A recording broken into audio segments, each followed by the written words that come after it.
motivation with Amazon Music. You're still in bed? Didn't you go running? Oh, I overslept. I'll go tomorrow. I'm getting in the shower. Alexa, set an alarm for 5 a.m. tomorrow to hard rock music. Okay,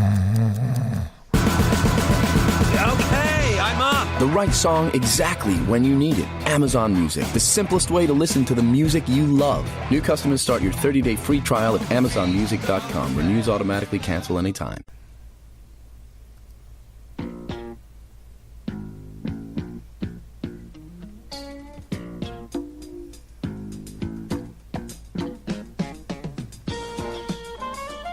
Welcome to On Trial, starring Mark Radulich, also starring Sean Comer.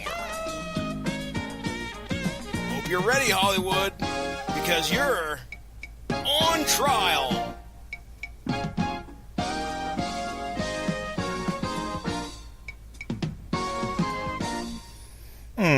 All rise. Court is now in session. The Honorable Judge Dredd presiding. This is On Trial, your home for a podcast where we take your favorite movies and we tell you everything that's wrong with them, everything that's right about them, and all that stuff in between. Tonight I am defending one of the great cinematic triumphs in the action genre. They said it couldn't be done, but I, Mark Radulich, tonight, your mandated reporter, and frankly I'm mortified, will defend the based on a board game movie directed by Peter Berg. You know him, you love him. Ladies and gentlemen, on trial tonight, Battleship. And stepping in as the prosecution, of course, my co-host. Ladies and gentlemen, Mr. Sean Comer, how do you do, sir? Miles Edgeworth for the prosecution, Your Honor. And my God, did you have the deck stacked against you this time? Oh, it's going to be fun.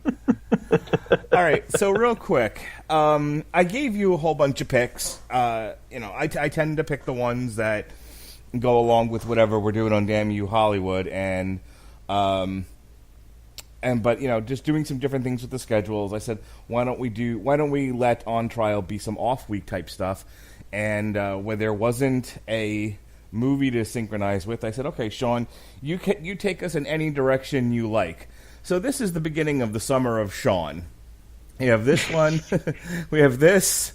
We have our tribute to the Oscars, the 1994 Oscars, and we have Dances with Wolves coming up. Why are we starting with Battleship, sir? What's on your mind besides your hat? Well, a couple of them. A couple things, actually. Number one, I wanted to see if you could actually find a way to bullshit your way into somehow convincingly defending this. But also, it's a bad movie that came out at a time when I didn't get out to see a whole lot of movies. I had only just moved to Phoenix, so I was really scraping and scrimping every dime that I could to try to afford moving into a new place. And so I missed this when it was in theaters, and then the reviews were so bad that I opted to ignore it entirely when it came to DVD and Blu-ray. But at the same time, I always harbored a little bit of a curiosity as to what an action blockbuster based on a board game, like an actual board game, not like Jumanji or anything, what it would look like. I now realize this is a question that never needed an answer. This had to be the product of somebody making a bet. It had to be. I refuse to believe it was anything less. Hasbro had to look at how many absurdly obscene billions of dollars Transformers made and the comparatively smaller fortune that even G.I. Joe managed to make, and say, hey, what else do you think we could get greenlit? And somebody at some point said, we made a lot of board games. I will bet you one shiny dollary-do that we could get one of those made into a movie. And somebody was actually foolish enough to doubt it.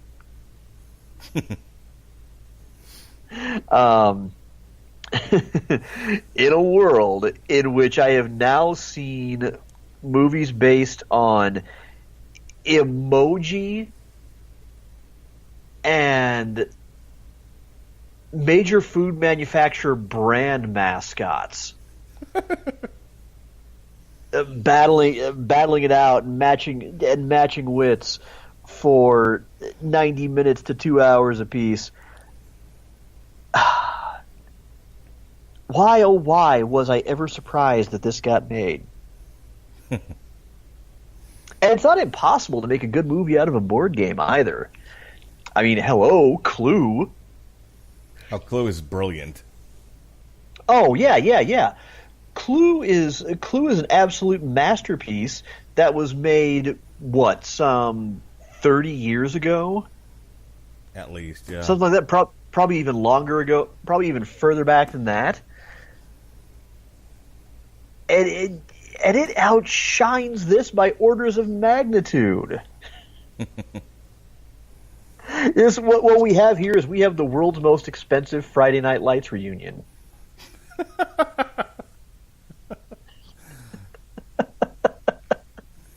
In lieu of a whole other season, they just decided to just give Jesse Plemons, Taylor Kitsch, and Peter Berg just a shit ton of money.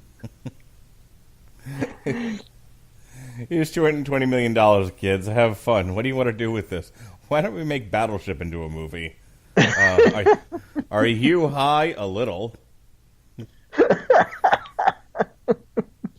But hear me out on this. What if aliens land in the water, okay, and proceed to play a live-action game of Battleship with the U.S. Navy?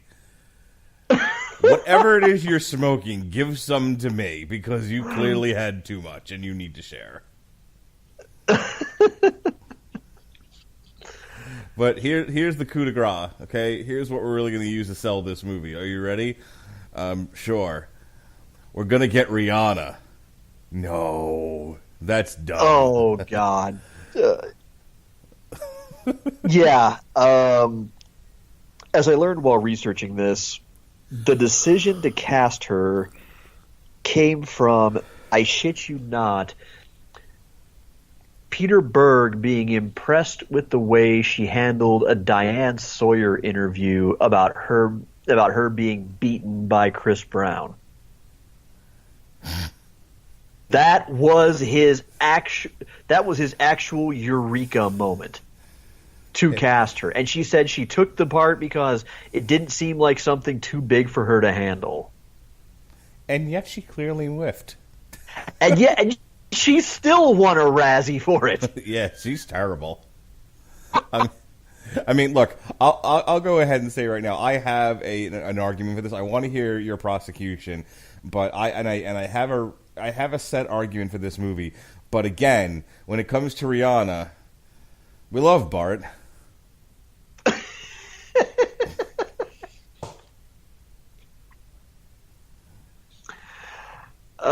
Yeah, chalk it up to my age if you want to. I don't personally give a fig, but I lump her into that same category as Beyonce in terms of musicians / actresses for whom I'm clearly just too old to fully grasp the appeal. Yeah. And I'm fine with that. Look, there are some that have been able to make the transition to acting, and they've done a fairly decent job of it. And some, started off a little awkwardly, but over time, like Queen Latifah didn't exactly light up the stage when she first showed up on screen. But I would say she's a passable actress now. I don't have a problem with her. One could forget that she started out as a rapper. Yeah. Yeah, she's fine. LL Cool J has done all right for himself.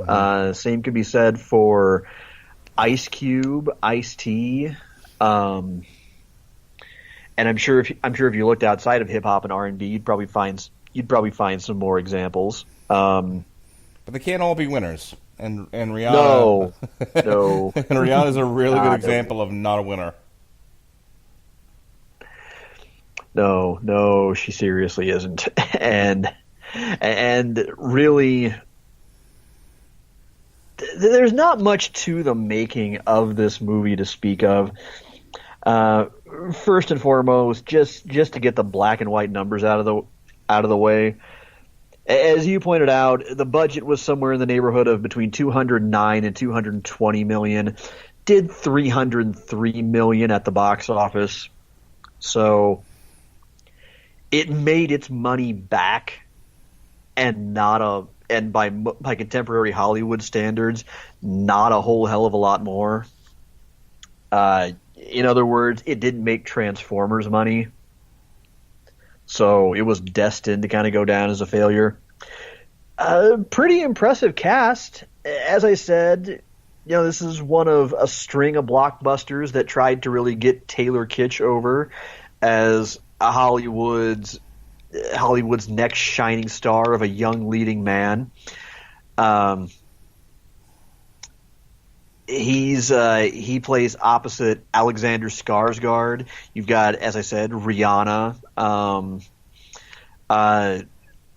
During a period when, Brooklyn Decker was also kind of being put out there as one of the hottest next big things this side of sliced bread, canned beer, and free internet porn. She plays the main love interest. Liam Neeson is in there for a hot second. Peter fucking McNichol, yes, Janos from Ghostbusters 2, is the Secretary of Defense. And he doesn't say, "Why are my drippings with goo?" Much to my disappointment. You've got Jesse Plemons in a supporting role, which is just kind of what Jesse Plemons does. That and makes babies with Kirsten Dunst. I was intrigued to find out that we actually have a character named Yuji Nagata. So, as a big old Japanese professional wrestling fan, that kind of made me giggle a little bit. But lots of impressive set pieces, lots of on location shoots. They managed to work actual sailors and actual warships into the scenery. There was evidently Peter Berg felt that he was totally qualified to kind of depict the workings of the crew of a battleship, because he comes from a military family. By all means, go ahead, watch it yourself. You decide whether or not that was true.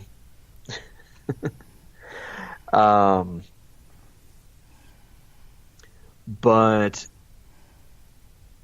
otherwise, there just wasn't a whole lot else to it, except that it was a big expensive movie that it kind of launched the idea, kind of helped further the idea of, hey, if it's a toy, we can make it into something people will pay $10 to see in theaters. Somehow I get the feeling that is not true. All right. So let's go ahead and do our 10-cent plot synopsis, and then we'll go right into putting this on trial, as the name goes. So, in short, and I'm not even going to look at the Wikipedia page because it's just not worth it. All you need to know is there's scientists discover a galaxy that possibly has a planet in it that may support intelligent life. They send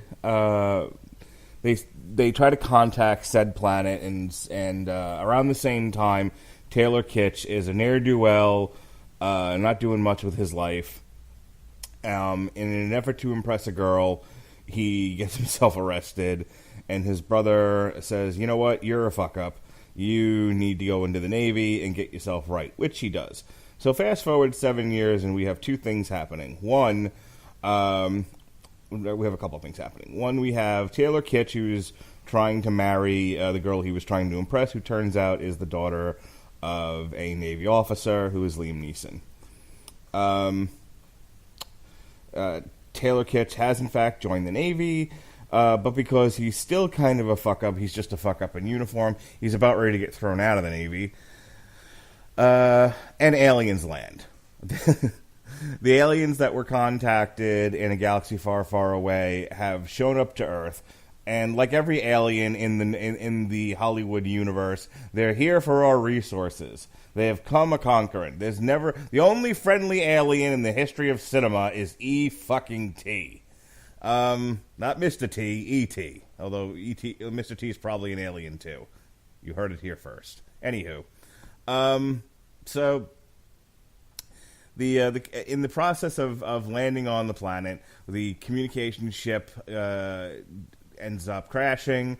So the aliens then figure out, all right, well, we've got to reestablish communications with the mothership, back home, send reinforcements, supplies, etc. So mission objective here is to get to the satellite that sent the message in the first place, so they can send another one home and says, hey, send more shit. Ma, send money. Gots to do laundry. They in the process of doing all that, a force field goes up that cuts off Taylor Kitsch's ship, Alexander Skarsgård's ship, and one Japanese ship that happened to be in the area because they were doing exercises. And an attack happens. The brother's ship is destroyed along with the brother. The Japanese ship is destroyed, though the crew is saved. There's a great exchange where Taylor Kitsch has to make a decision: save the Japanese sailors or ram the alien ship. He chooses to ram the alien ship, like you do. But eventually, common sense rears its head, and he's stopped from doing that.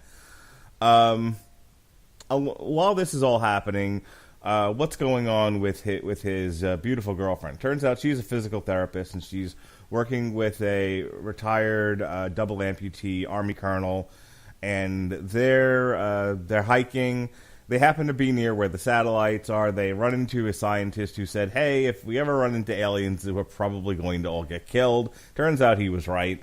And the three of them decide over the course of time that they're going to try to stall the aliens from sending a message home so that this doesn't turn into a full-scale invasion that we can't handle. Meanwhile, back in the Pacific Ocean, what we have are 3 alien vessels and 1 destroyer. And they decide to use tsunami buoy technology. And this is where... This is the brilliance of the movie right here. This is your actual battleship sequence. The ships can't see... The alien ships can't see the Navy ship, and the Navy ship can't see them. So they do certain maneuvers to try to hit to try to hit each other. And you see this, and again, this is brilliant. And I don't want to do too much of my argument here, but I have to talk about this. The aliens actually send up ordnance that plug into the ship like the pegs in the actual Battleship game and then explode. It's fucking awesome. Anywho, this results in 2 of the alien ships getting destroyed, but the third one, not so much. The third one is able to take out the destroyer. They are eventually able to get the shield down and get to land. At which point, they still have to take out this one last ship. They have to make sure that the transmission doesn't go through. So our third act is them taking the USS Missouri battleship out of mothballs, along with the retired Navy sailors that were keeping the ship spick and span, preserved, if you will. They all, to the sounds of AC/DC's Thunderstruck, get the ship afloat, and they proceed to attack the final ship and blow up the satellites and save the day. Yep. A retired World War II battleship is able to take out an alien vessel. Hollywood. Taylor Kitsch and Company save the day. He's awarded medals. The lieutenant colonel is awarded medals. And Taylor Kitsch is kind of sort of given permission to finally marry his girlfriend. And in the post-credit scene, there's still an alien out there, and it reaches out and allegedly scares the shit out of people. And so that's our movie. All right. The prosecution, make your case, sir. Thank you, Your Judginess. You know, if you were to compare the DC extended universe of live-action movies and the Marvel Cinematic Universe, an overarching lesson begins to emerge, and that is, being a huge-budget action movie is no longer a plausible excuse for skimping on story. So let's just run down just a couple of problems here straight from the outset. All right, I'm willing to forgive the cliche of Taylor Kitsch is the bad boy who goes to the military to hopefully save himself from a life of crime and adulthood thrown down the drain and yada, yada, yada. Let's just kind of set that aside for a moment. Although, you know, it is the catalyst for having Alexander Skarsgård in the movie in a small bit role and ultimately outshining Taylor Kitsch entirely. Even for just the brief time he's in the actual movie. I'm willing to forgive that part, but then come the huge logical leaps that there's never even an attempt to try to explain reasonably.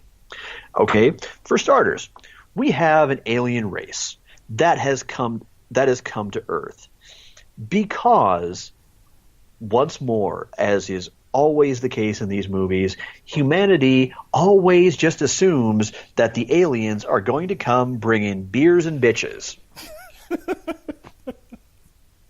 They're going to be friendly. They're here for a kegger. Why would we ever assume anything else, despite the fact that we've written countless stories, literary works, TV shows, movies, video games, all suggesting otherwise? I'm pretty sure, and feel free to correct me if I'm wrong, that there is at least one major world government that actually has a hypothetical contingency plan for making first contact with an extraterrestrial species. And I'm pretty sure it doesn't include just figuring they're coming in peace. So, mistake number one. Hey, we found a world of intelligent life. Well, surely they're going to want to be bros. But then the aliens actually come to Earth. And herein comes the part where you almost have to assume that they just might be as collectively stupid as humanity.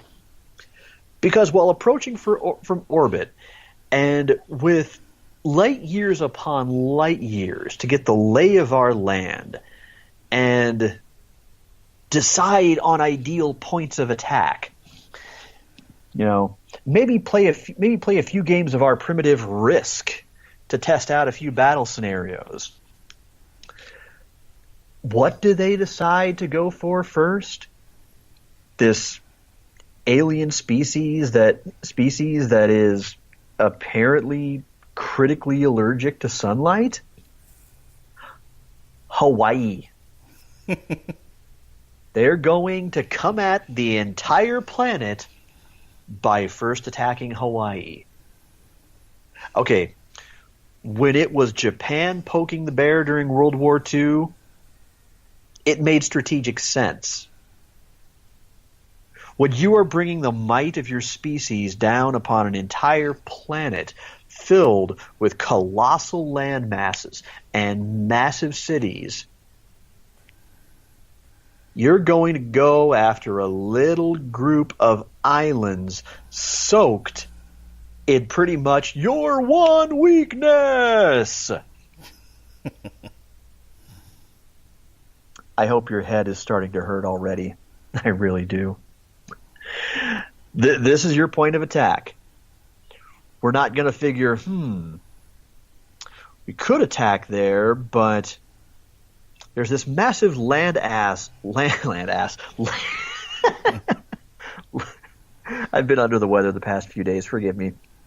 This gigantic land mass they seem to call Asia, full of tons of people and potentially a more hospitable, less solar climate.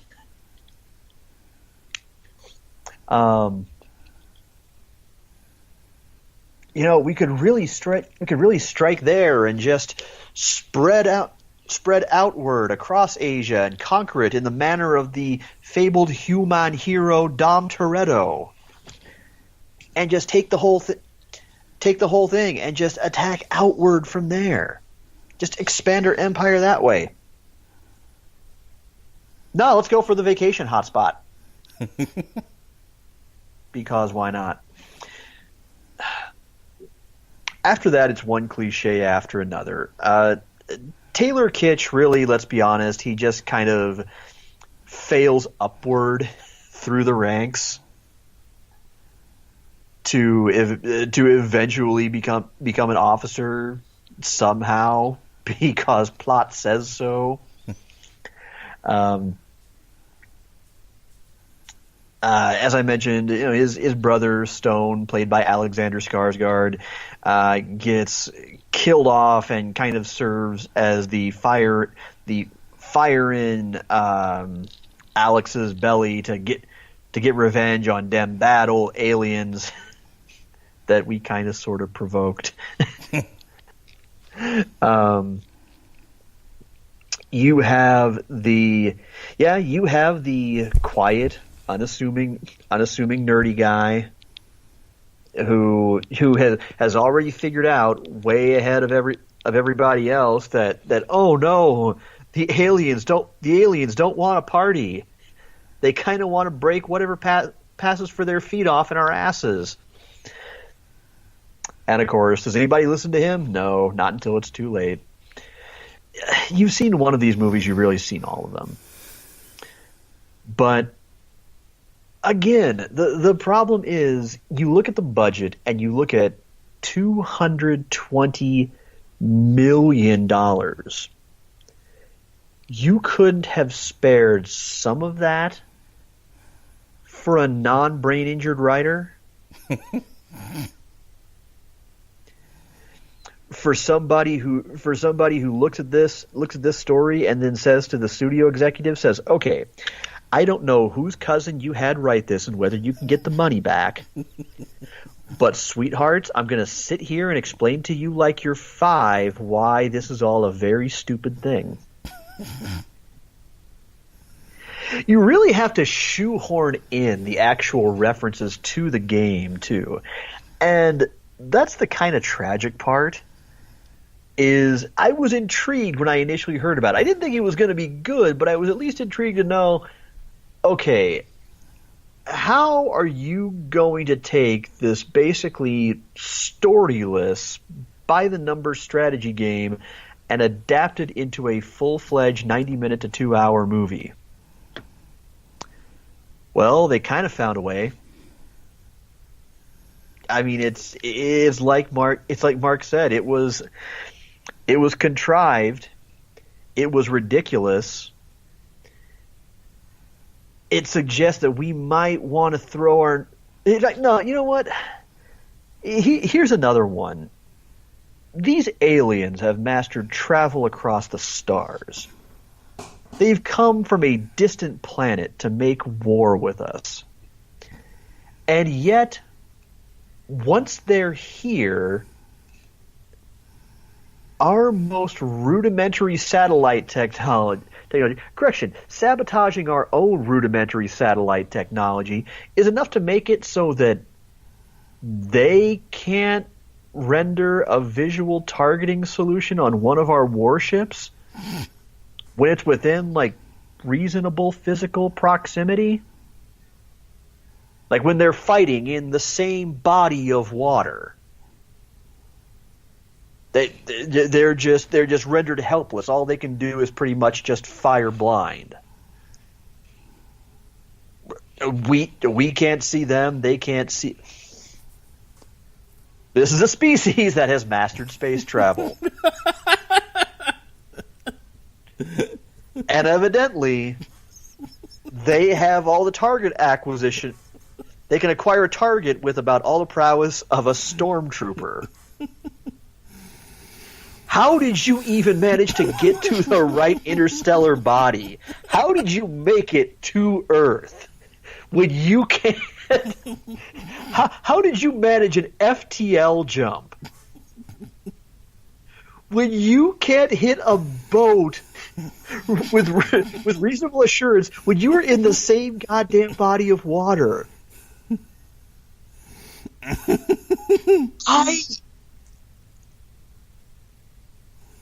But then again,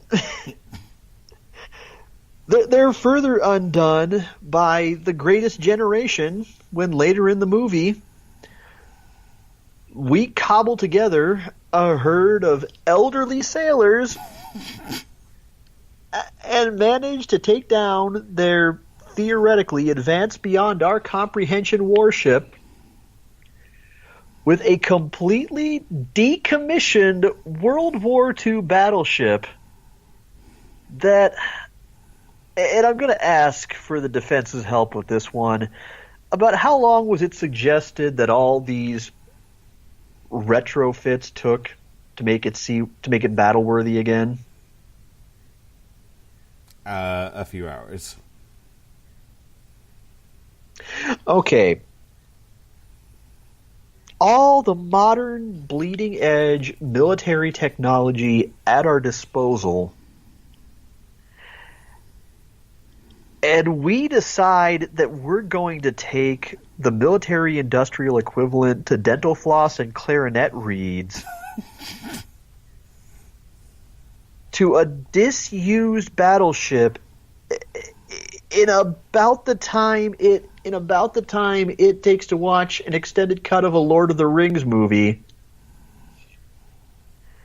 and that's going to win the day.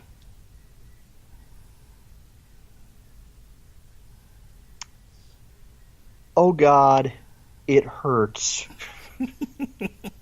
It hurts so goddamn much. About the only credit I can give the movie is at least it has an honest-to-God third act. They at least tried something. It wasn't just a giant bukkake of super tight angles, CGI, and explosions like the original Transformers. But then again, on the other hand, at least the Transformers movie attempted some actual characters. I mean, they were stock, sometimes offensive, constantly grating, but they tried. This is what they threw together with $220 million. Get the director and two of the kids from Friday Night Lights. Here, let's get one of the world's biggest R&B stars, and oh look, an underwear model. She'll do.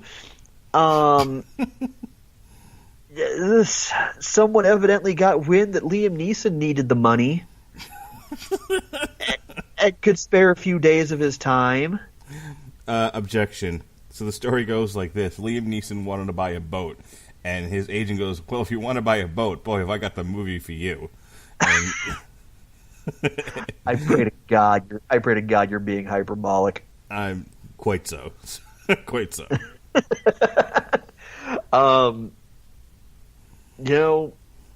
Need somebody to play Secretary of Defense? Hey, who else would you pick except Peter McNichol? allow me to remind you, this was all before Trump. when something like that would actually feel plausible.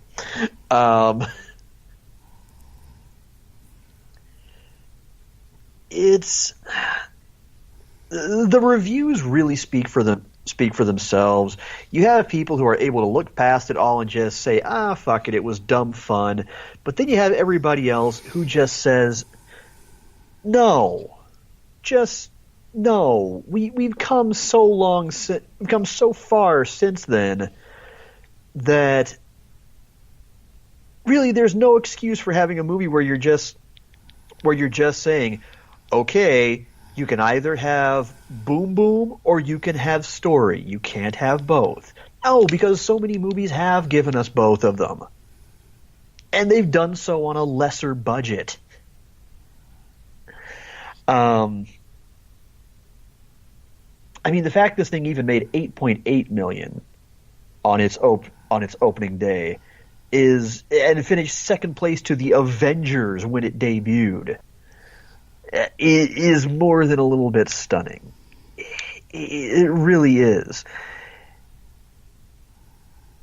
It's a movie that tries to be just about the simplest thing in the world and can't even manage that. It tries to be an Independence Day clone. But it's an Independence Day clone where about the only thing it matches are the set pieces and the sound editing and the visual effects, which I'm not going to lie, are all pretty much top tier, as you would expect from a major studio like Universal. I mean, we're not dealing with an Asylum mockbuster here. But the problem being, it can't even muster the satisfying cheese of Armageddon. It doesn't manage the personality of Independence Day. Nobody has the charisma of a Will Smith or a Jeff Goldblum to carry this movie. Nobody is such a stirring, over the top, flag sticking out of his ass, real merkin hero as Bill Pullman. Just none of the above. As we so often come across with these movies, it's a flick that kind of knows sort of what it wants to try to be, but it has no idea why that movie it's trying to emulate actually worked. In fact, and I say this as somebody who absolutely loved Friday Night Lights, Peter Berg was probably the wrong choice for this movie.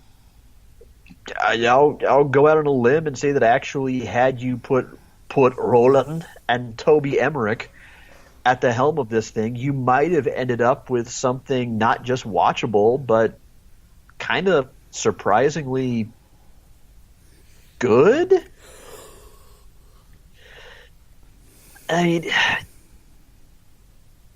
it was a nice try with the whole pegs that fire and embed themselves right inside the battleship as a means to somehow tie it back to this game, but quite frankly, it holds about as much water as marketing a DP anal porn and deciding you're going to call it Boggle. It's quite the boggle. You have the floor. All right.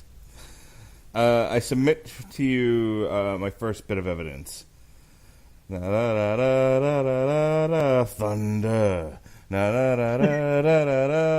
Thunder.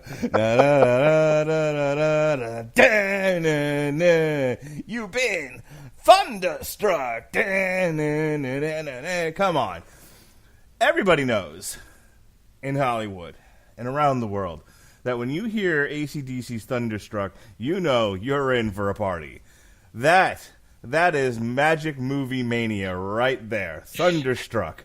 It's a bunch of people busily doing stuff, getting ready for the final battle to AC/DC's Thunderstruck. You know they're going to win the day. And that's what we all paid to see. Look, nobody went into Battleship thinking, oh, well, here, we're going to get some deep examinations of the human psyche and the meaning of life. Nope.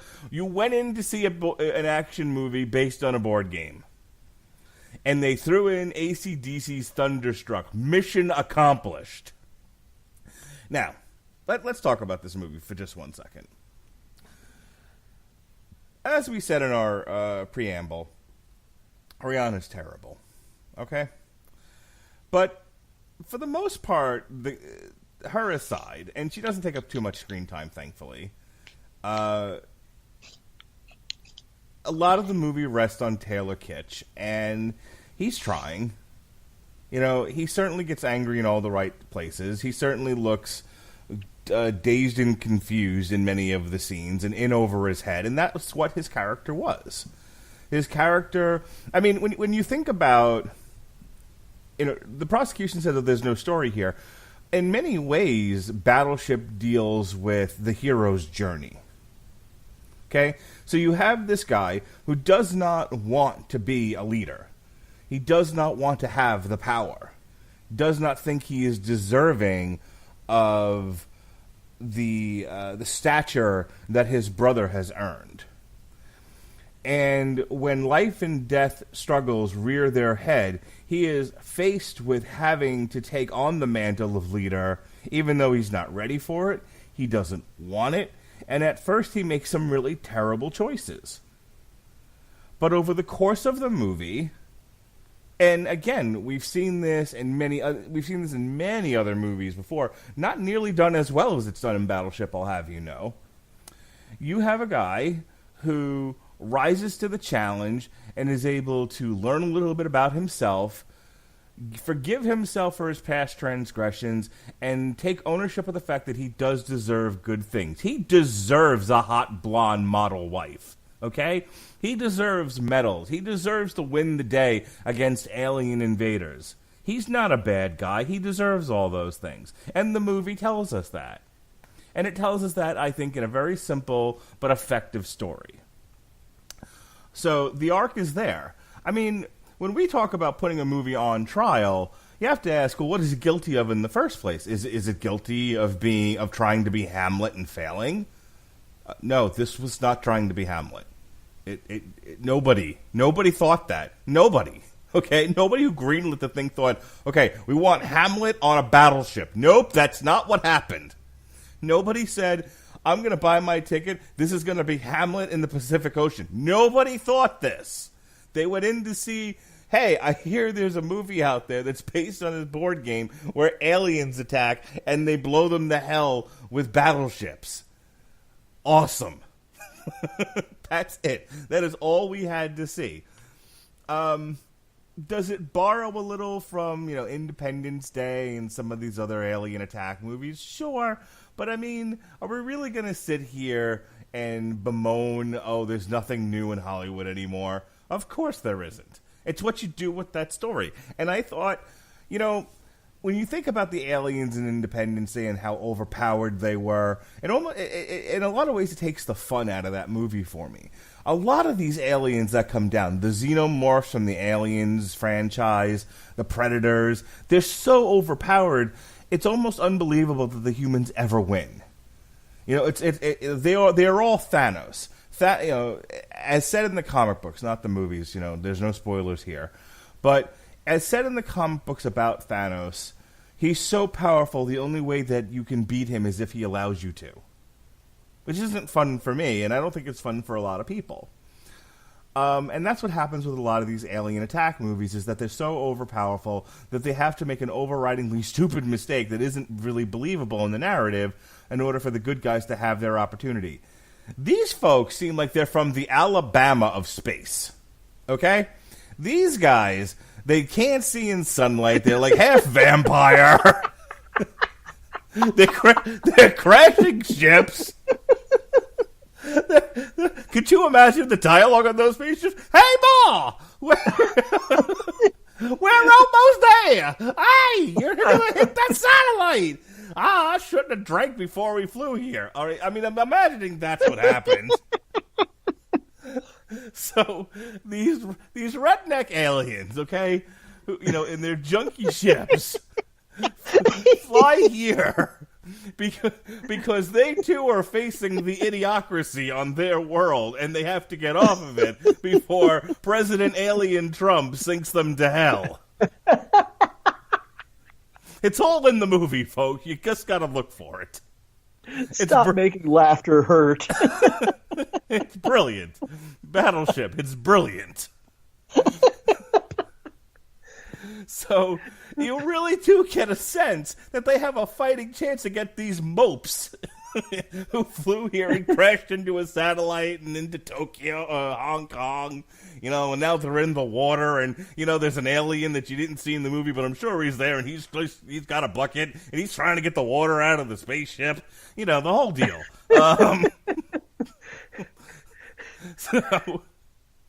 So again, you have...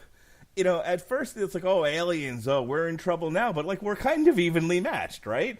And that's again the brilliance of Battleship, the movie, is that if you take a look at the board game, you have 5 ships, 5 on each side, and you're evenly matched. You can't see each other, and so it's all a guessing game, and you sort of have to figure out using some degree of strategy or just blind luck where your opponent is, and then follows some sense of logic.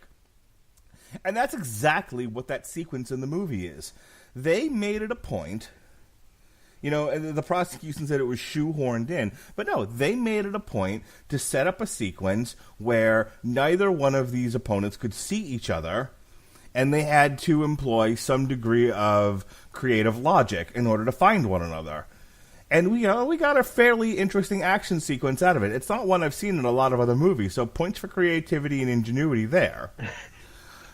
And again, points for being able to bring the elements of the board game into the movie, because it takes forever to get there. Between the setups and all the characters and everything else, this is definitely not one of those movies where they were in a rush to get to the mall. We're talking midway through the movie when this happens. And that's a brave choice.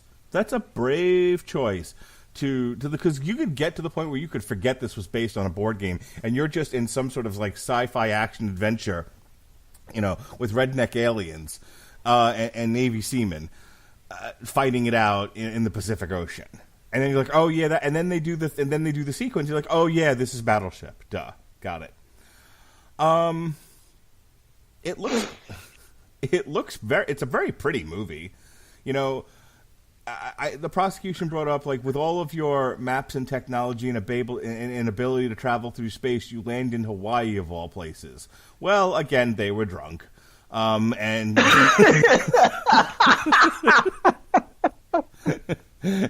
a little bit of DUI happening in Interstellar DUI. Because Space-Obama. It's because Space-Obama. But they're here, and we have to deal with that. So we're in Hawaii, and it looks gorgeous. It's again, film is a visual medium, and unlike an Independence Day or some of these other movies where everything is in sepia tone, everything looks like Escape from New York. Everything is Mad Max looking. This is actually a gorgeous movie. It's pretty blue water and the gorgeousness of Hawaii in and of itself as a setting, and then you have the actual alien attack weapons. And so here's and I really need to make a point about this. Michael Bay is terrible, okay? Michael Bay has a few good movies to his name, but if you look at the Transformers movies, now I have said on many occasions, and somewhere out there, Robert Winfrey his neck is going to start to itch, and he's going to wonder why. And that's because I'm about to tell you that Age of Extinction is a fantastic movie. Well done. But Age of Extinction is one of those cinematic pieces of art that it's just, no matter how many times you watch it, it's never enough. It's a brilliant movie. But what I'm trying to get to is that Michael Bay's action sequences in the Transformers are unreadable and mostly terrible and give people seizures and headaches, okay? They are torture devices of the highest norm. It's one step below waterboarding to get through these movies. And you can't tell what's what. And Battleship, directed by Peter Berg, well, some might say it looks like they were using special effects left over from the Transformers movies, or at least highly inspired by them. This was at least readable action. You knew what was happening. You knew what the weapons were, what they could do shortly after they were introduced. The destruction and mayhem that they caused was all readable. You understood what was happening. It was all very clean and nice looking. And again, with so many movies out there that deal with giant robots and monsters and large-scale destruction, it's very easy to be a Michael Bay and just get lost in the process and serve up unreadable scenes. These were very readable. And I think you have to give the devil its due in that I don't think anyone's confused in what's happening in Battleship. I don't think anyone walked out of that movie and went, I have no idea what in the hell I just watched. Nope, it's you don't get much more simple than this. And points for simplicity in a genre that can sometimes get overly cocked up and complicated and completely unreadable. Lastly, Rihanna aside, I thought Jesse Plemons did a really good job with his character. I thought he has a really great line in this. They're all scared to death. Look, you join the Army, you join the Navy or the Marines or whatever. You're expecting to get into fights for the most part, though oddly enough, some people joined the military and thought, well, I never thought I'd have to fight. But that's a podcast for another day. But there is some expectation of the danger you face when you decide to put on the uniform. I don't think most of them ever thought they'd be fighting an alien vessel with superior technology. And when you experience large-scale trauma and violence, who amongst us knows exactly how you'll react under those circumstances? Sure, it's like a mugging type of thing, or your first day in prison. It's like, oh, we have an idea of how we might act, but you don't really know until you're put into that situation. And I thought he captured that really well.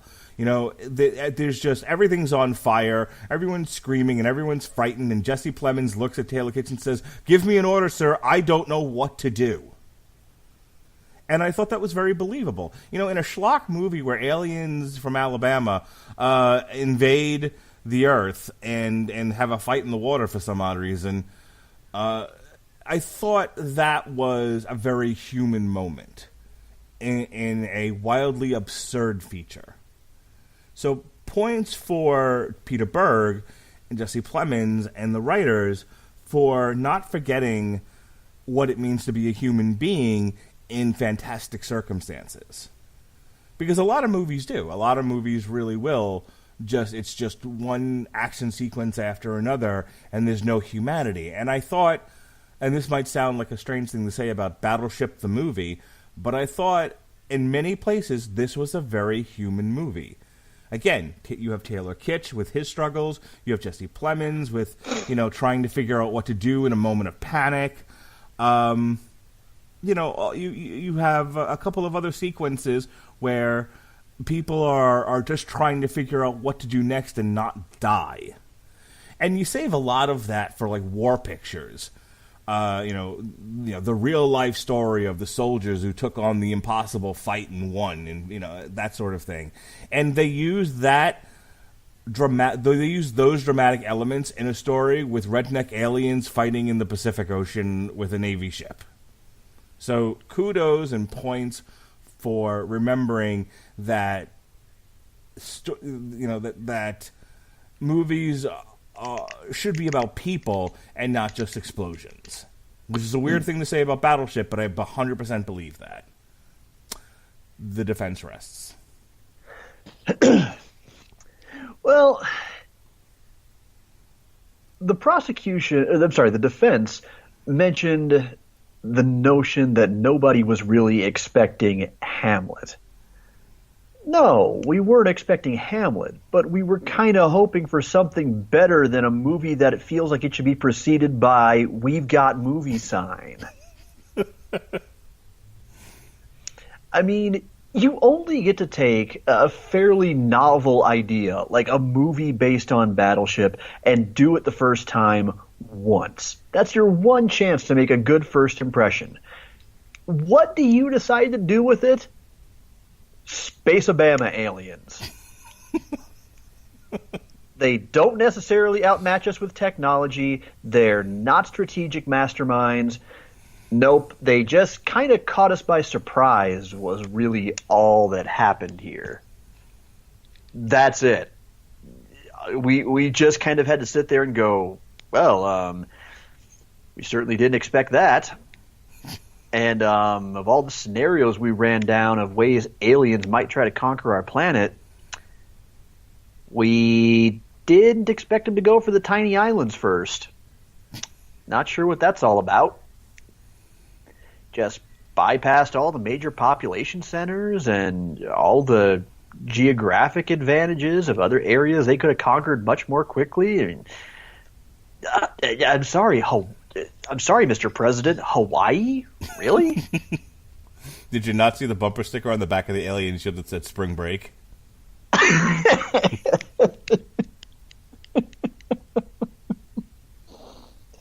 I mean, let's face it, to put a more contemporary spin on it, these are the alien equivalent to the Paul brothers going to Japan and just fucking with people.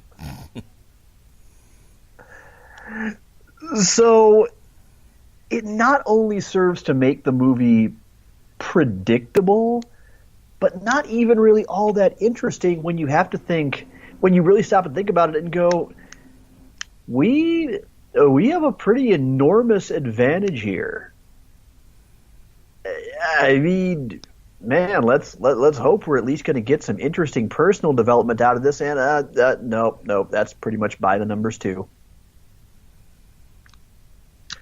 I mean, I have trouble with the notion that there were people the weekend this premiered who had a choice of,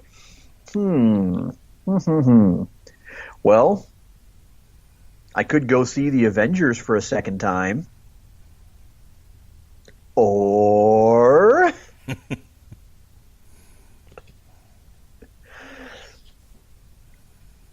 I mean, but the nicest thing that anybody can and should say about it is, yeah, the aesthetics of it are outstanding. Cosmetically, it's a job well done. As the defense pointed out, you can at least see what's going on. You can at least follow the action. That's good. And you'll never hear me have a bad thing to say about Jesse Plemons as an actor. I like him. I liked him in Friday Night Lights, Crucifixorious, yo. And I even liked him in the final season of Breaking Bad as Meth Damon. Taylor Kitsch, he is who he is. Decent actor, plays the part he's asked to play here well. But there's just not a whole lot to work with because, I mean, up to a certain point, you're going to start thinking about the plot holes, and all of a sudden you're going to lose any reason to kind of remain invested in the movie. You're just going to keep marveling at, wow, this is the interstellar species that's going to put us in our place, huh? Wow. The question was asked, what is the movie really guilty of? And I'm not going to say that it should have been an existential masterpiece, but it doesn't feel like much more effort was put into it than you would expect from your typical direct-to-video offering. You know, it feels like something that I would have maybe grabbed off the shelf of my local video store when I was 14 years old if there was absolutely nothing else. Like, I would have looked and gone, okay, no, Leprechauns checked out, no Independence Day, no Men in Black, nah. Store's closing in 15 minutes, this'll do. I mean, that's about all there is to it, is the fact that it was at least a somewhat interesting idea, if not exactly a perfect one, but just one that feels like maybe it could have been surprising with just a little bit more effort. I mean, occasionally that is what happens with adaptations. You get somebody behind it who actually has a little bit of a vision, who's willing to throw some things at the wall to see what sticks, and what you get back is, well, like I said before, Clue. I mean, if you've ever played Clue the board game, it doesn't come across as something that really should have produced a movie that's as funny and as engaging and rewatchable as that was. But that happened because people actually put a little bit of love into it. They clearly wanted to do something a little bit different. In this case, nope.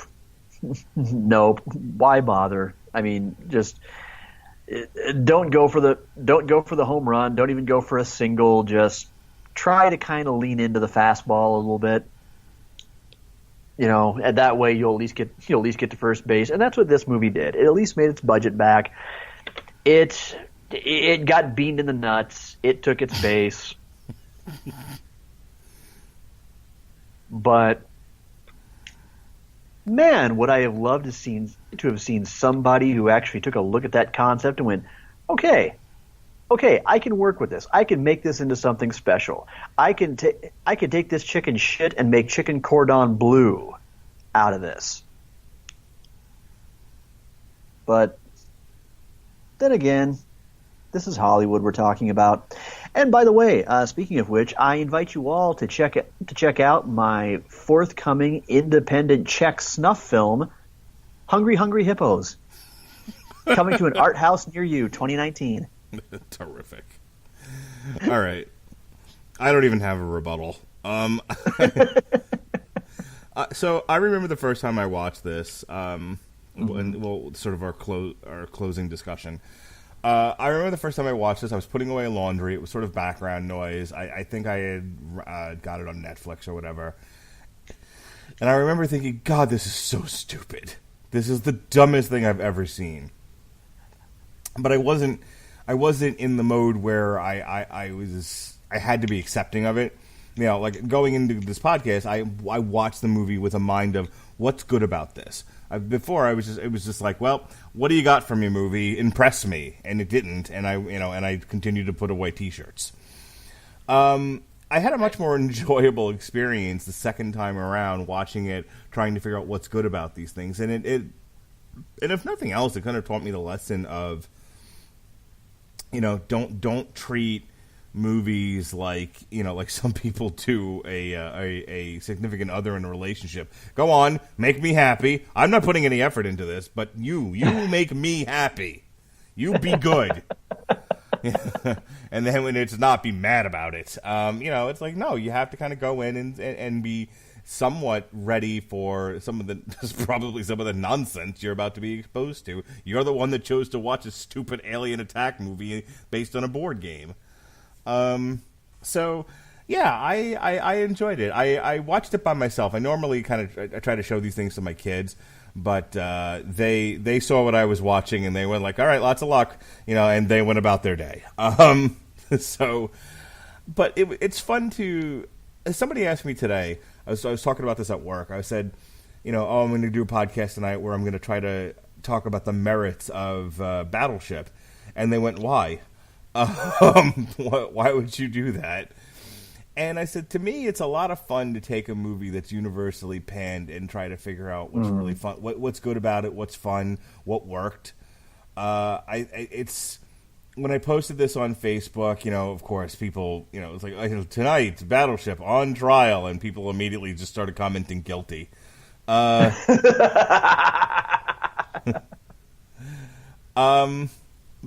I think it's a lot more fun to say, well, yeah, sure. It had a 30% Rotten Tomato rating, and it only made back its budget. It was a loss for the studio.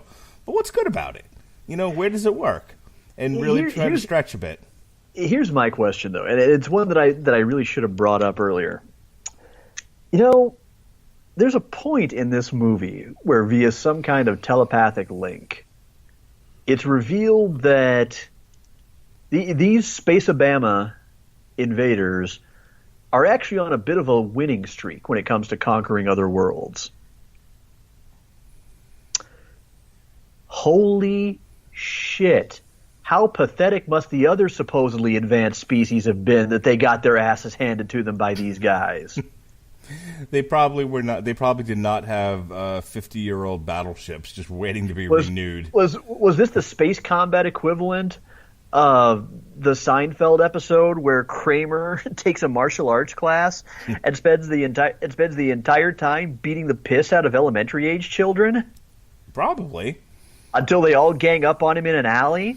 Well, in all seriousness, if you're capable of warp drive and interstellar travel, and you can get a sense of what planets are out there, maybe by the time they got to Earth, they had already conquered the Goldilocks planets for them that had the underdeveloped species on them that were easy pickings, and they were starting to work their way into intermediate level. And they were not ready for our jelly, Sean. They just were not ready. They were not ready for the chutzpah of rehabbing a ship, like a World War II battleship, and saying, fuck your couch. I'm also trying to origami my brain around the notion that the two tipping points for Peter Berg were seeing Rihanna act on Saturday Night Live and a Diane Sawyer interview. Well, if that's all it takes to get into films, man, I'll let Chris Brown beat the fuck out of me. I don't care. Jesus, I didn't realize that's all it took. All right, I think that's a great place to end this discussion. Yes, it is. Before this turns into a debate of the merits of getting our ass handed to us by Chris Brown. So the next time we'll be doing it on trial will be our 1994 Oscar debate. I will be defending the merits of Forrest Gump, and Sean will be defending the merits of The Shawshank Redemption. Yes, and that is going to be June 5th, a couple of days after my birthday. So I am defending why Forrest Gump should have won the Oscar, and you will be defending why Shawshank Redemption should have won, and we'll deal with Pulp Fiction next year. It's on trial civil court. Yes.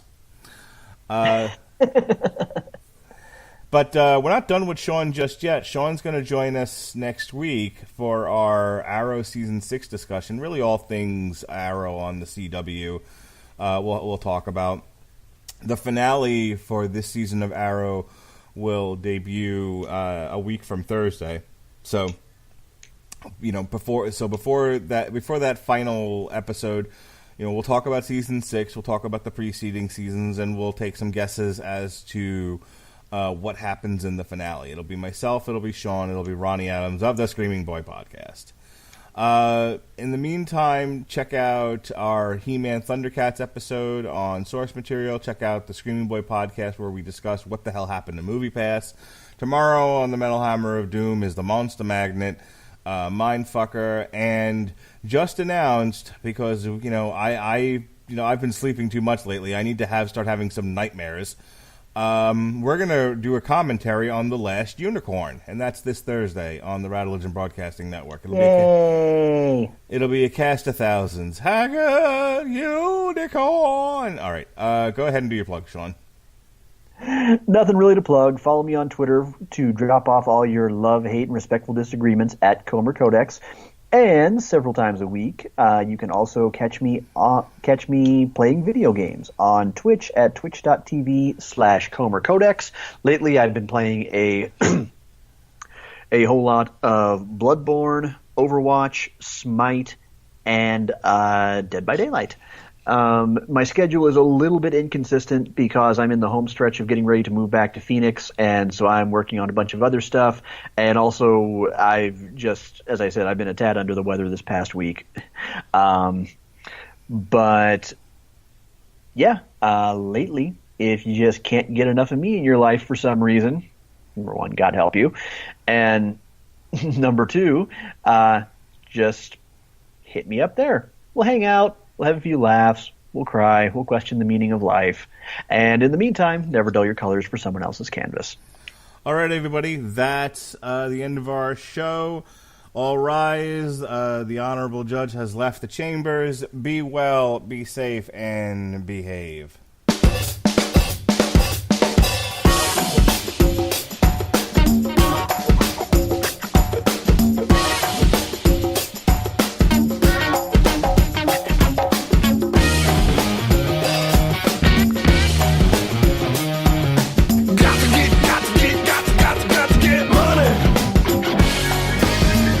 Today's sales leaders face a difficult task, selling the right products at the right time through the right channels. A new 3-day program from Harvard Business School Executive Education addresses this problem directly. Join us on the Boston campus in August for Managing Sales Teams and Distribution Channels, where you will discover strategies that can lead to the best sales performance. Learn more by clicking the banner or visiting hbs.me/sales. That's hbs.me/sales.